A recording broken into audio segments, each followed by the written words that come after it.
അതിഭീകരമായിട്ടുള്ള ആത്മീയ സൈന്യം എഴുന്നേൽക്കാൻ പോവുകയാണ്. വായിൽ നിന്ന് തീയും പുകയും ഗന്ധകവും വരാൻ പോകുന്നു.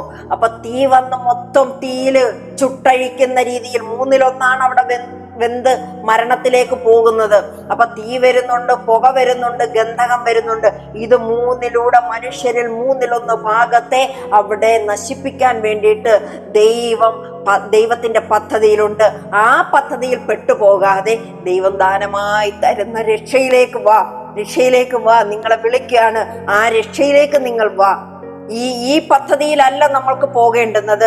ഇന്ന് ദൈവത്തെ അറിയാതെ ജീവിക്കുന്നവരെ, ക്രിസ്തുവിനെ അറിയാതെ ജീവിക്കുന്നവരെ, നിങ്ങളുടെ ജാതിയും മതവുമാണ് വലുതെന്ന് പറഞ്ഞ് ജീവിക്കുന്നവരെ, നിങ്ങൾ ഇപ്പോൾ ചെയ്തുകൊണ്ടിരിക്കുന്നത് തെറ്റാണ്. സ്വർഗരാജ്യം സമീപിച്ചിരിക്കാൻ മാനസാന്തരപ്പെട്ട് യേശുവിലേക്ക് തിരിഞ്ഞുകൊള്ളുവിൻ.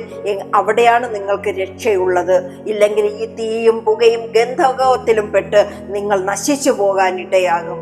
എന്നാൽ ഇപ്പോൾ കൃപയാണ്, രക്ഷദാനമായാണ് ഈ രക്ഷയിലേക്ക് കടന്നു വരൂ. ഇങ്ങനത്തെ ബാധകൾ വന്നു 1/3 മനുഷ്യർ നശിച്ചു പോയി.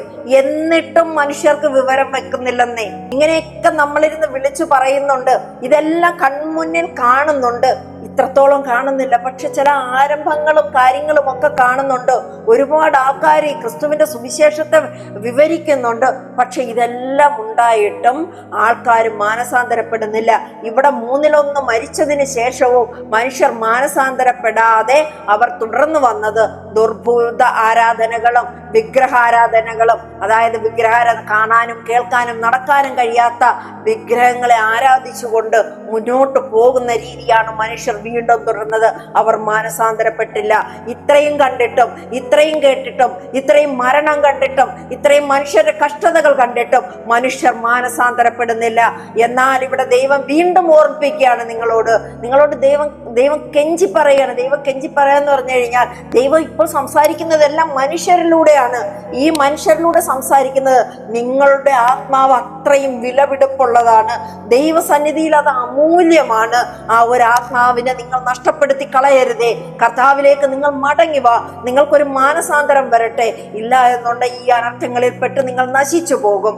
ഈ ദുർഭൂത ആരാധനകളും വിഗ്രഹ ആരാധനകളും ഒക്കെ നടത്തിക്കൊണ്ട് നിങ്ങളുടെ മനസ്സവസാനം വെറും ഒരു കല്ലായി മാറുന്ന ഒരു അവസ്ഥയിലേക്ക് പോകും എന്നുള്ളതാണ് ദൈവം ഇവിടെ ഓർപ്പിക്കുന്നത്.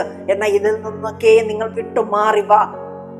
യേശുവിന്റെ അരികിലേക്ക് വാ. യേശുവിന്റെ പാദത്തിലേക്ക് വാ. നിങ്ങൾ